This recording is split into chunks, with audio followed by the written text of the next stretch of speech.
সৃষ্টির পেছনে উদ্দেশ্যটা কি, এটা প্রত্যেক মানুষেরই মাথাতে অন্তত জীবনে একবার আসবে। হতে পারে সেই লোক ধনী অথবা গরিব, রাজা অথবা প্রজা, কালো বা সাদা, হলুদ বা বাদামি, সে থাকতে পারে আমেরিকায় বা ইংল্যান্ডে, অথবা থাকতে পারে ভারতে বা সৌদি আরবে। এই প্রশ্নটা পৃথিবীর প্রত্যেক মানুষের মাথাতেই জীবনে অন্তত একবার উঁকি দিয়ে যাবে। আমাদের কেন সৃষ্টি করা হয়েছে? আমরা এই পৃথিবীতে কেন? আমাদের এখানে আসার উদ্দেশ্যটা কি? আর পৃথিবীর বেশিরভাগ মানুষই মনে করে যে অবশ্যই এখানে একজন সৃষ্টিকর্তা আছেন, মানে সর্বশক্তিমান ঈশ্বর, আর ঈশ্বরের কারণেই এখানে এসেছি। তবে সামান্য কিছু মানুষ আছে যারা বিশ্বাস করে না যে সৃষ্টিকর্তা বলে কেউ একজন আছেন, মানে সর্বশক্তিমান ঈশ্বর।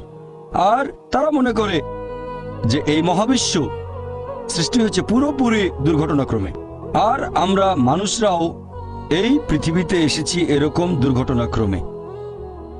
ধরেন সাগরের বিচে দেখলেন একটা মানুষের পায়ের ছাপ। সে সময় একজন লজিক্যাল মানুষ চিন্তা করবে এই পায়ের ছাপ তৈরি হয়েছে কোনো মানুষের হাঁটার কারণে। একজন লজিক্যাল মানুষ ভাববে না যে পায়ের ছাপটা তৈরি হয়েছে দুর্ঘটনাক্রমে, অথবা পায়ের ছাপটা তৈরি হয়েছে সমুদ্রের পানির স্রোতে। যখন পানি চলে যায় তখন পায়ের ছাপ তৈরি হয়। একজন লজিক্যাল মানুষ বুঝতে পারবে যে পায়ের ছাপটা তৈরি করেছে কোনো একজন মানুষ, এটার একটা উদ্দেশ্য আছে, কেন এটা তৈরি হয়েছে। এখন এই প্রশ্নটা যে সৃষ্টির পেছনের উদ্দেশ্যটা কি, এর উত্তর দেওয়া যায় দুটো দৃষ্টিভঙ্গি থেকে। এক নাম্বার হচ্ছে সৃষ্টিকর্তার দৃষ্টিভঙ্গি থেকে, মানে সর্বশক্তিমান ঈশ্বরের, আর দুই নম্বর হলো সৃষ্ট জিনিসের দৃষ্টিভঙ্গি থেকে, মানুষের দৃষ্টিভঙ্গি।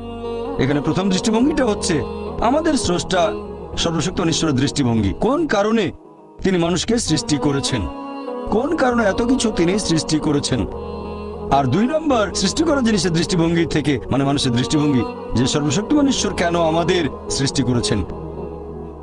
যেসব লোকজন সর্বশক্তিমান ঈশ্বরের অস্তিত্বকে মেনে নিতে চায় না, তারা মনে করে যে আমরা মানুষরা এই পৃথিবীতে এসেছি দুর্ঘটনাক্রমে। তাহলে সেই ফিলোসফি অনুযায়ী মানুষ আর অন্যান্য সৃষ্ট জিনিসের মধ্যে কোনো পার্থক্য নেই, সবাই এসেছে দুর্ঘটনাক্রমে। মানুষ আর অন্যান্য পশু পাখি সবাই দুর্ঘটনাক্রমে।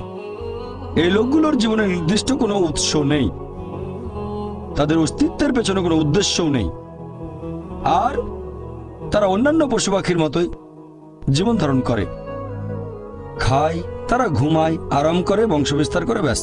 তাহলে মানুষ আর অন্যান্য পশু পাখির জীবনের উদ্দেশ্য একই হয়ে গেল, খাওয়া, পান করা, ঘুমানো, আরাম করা, বংশবিস্তার। যেহেতু তাদের জীবনের কোনো উদ্দেশ্য নেই, তারা এইসব কাজে দক্ষ হওয়ার চেষ্টা করে, যেমন খাওয়া দাওয়া, পান করা, চলাফেরা। তারা হয়ে যায় বস্তুবাদী, আর সেই কারণেই এই লোকগুলোর কাছে বস্তুবাদ হয়ে যায় ঈশ্বর।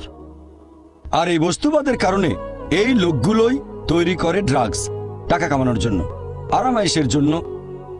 তারা তৈরি করে বোমা, ভয়ঙ্কর সব মারণাস্ত্র, লিপ্ত হয় অবাধ যৌনাচারে, ব্যভিচারে, তারপর সমকামিতায় আর পর্নোগ্রাফিতে। এতে তাদের মধ্যে কোনো বিকার নেই। তারা ড্রাগস তৈরি করুক অথবা পর্নোগ্রাফিতে ব্যস্ত থাকুক, তাদের মূল উদ্দেশ্যটা বস্তুবাদ ছাড়া আর কিছুই নয়। আসুন আজকে আমরা এই প্রশ্নটার উত্তর খোঁজার চেষ্টা করি দুটো দৃষ্টিভঙ্গি থেকেই, যে সৃষ্টির উদ্দেশ্যটা আসলে কি। প্রথমে আমরা দেখব আমাদের সৃষ্টিকর্তার দৃষ্টিভঙ্গি, সর্বশক্তিমান ঈশ্বরের দৃষ্টিভঙ্গি, অর্থাৎ আল্লাহ সুবহানাহু ওয়া তাআলার দৃষ্টিভঙ্গি। কোন কারণে তিনি মানুষকে সৃষ্টি করেছেন। আল্লাহ সুবহানাহু ওয়া তাআলা কোরআনে বলেছেন, সূরা গাফির অধ্যায় নম্বর 40 আয়াত নম্বর 57, যে আকাশমণ্ডলী আর পৃথিবীর সৃষ্টি অনেক মহান মানুষের সৃষ্ট জিনিসের চেয়ে, কিন্তু অধিকাংশ মানুষ এখনো সেটা বুঝতে পারে না। অনেক মানুষ মনে করে যে আমরা হলাম সৃষ্টির সেরা জীব, তবে আল্লাহ বলেছেন আকাশমণ্ডলের পৃথিবীর সৃষ্টি মানুষের সৃষ্ট জিনিসের চেয়ে অনেক বেশি মহান। এখন যদি উত্তর দিতে হয় যে কেন আল্লাহ সুবহানাহু ওয়া তাআলা সর্বশক্তিমান ঈশ্বর আমাদের সৃষ্টি করলেন, আল্লাহ সুবহানাহু ওয়া তাআলার অন্যতম একটা বৈশিষ্ট্য, ঈশ্বরের বৈশিষ্ট্য হচ্ছে সৃষ্টিকর্তা, সেরা সৃষ্টিকর্তা। আর আল্লাহ পবিত্র কোরআনে বলেছেন সূরা মুমিনুন অধ্যায় নম্বর 23 আয়াত নম্বর 14, যে আমাদের স্রষ্টা আল্লাহ সুবহানাহু ওয়া তাআলা তিনি সর্বোত্তম স্রষ্টা। যদি একজন স্রষ্টা থাকেন তার বৈশিষ্ট্য যদি হয় সৃষ্টিকর্তা, তার সৃষ্ট জিনিস থাকতে হবে। যদি কোনো সৃষ্টি না থাকে তাহলে কোনো সৃষ্টিকর্তা থাকবে না। যেমন ধরেন আপনি বললেন যে ওই লোকটা সেরা লেখক, তাকে প্রশ্ন করা হবে যে আপনি কি কি জিনিস লিখেছেন, আপনার লেখা বইগুলো কোথায়, আর্টিকেলগুলো কোথায়। সেই লোক তখন বই বা আর্টিকেল দেখালে আমরাও বলতে পারি যে হ্যাঁ, এই লোকই সেরা লেখক।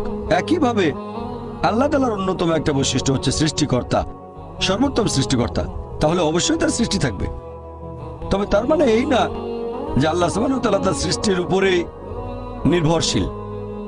আল্লাহ পবিত্র কোরআনে বলেছেন সূরা জুমার অধ্যায় নম্বর ৩৯ আয়াত নম্বর ৬২ যে আল্লাহ সুবহানাহু ওয়া তাআলা সবকিছুর স্রষ্টা এবং তিনি তার সৃষ্টির উপর নির্ভরশীল নন।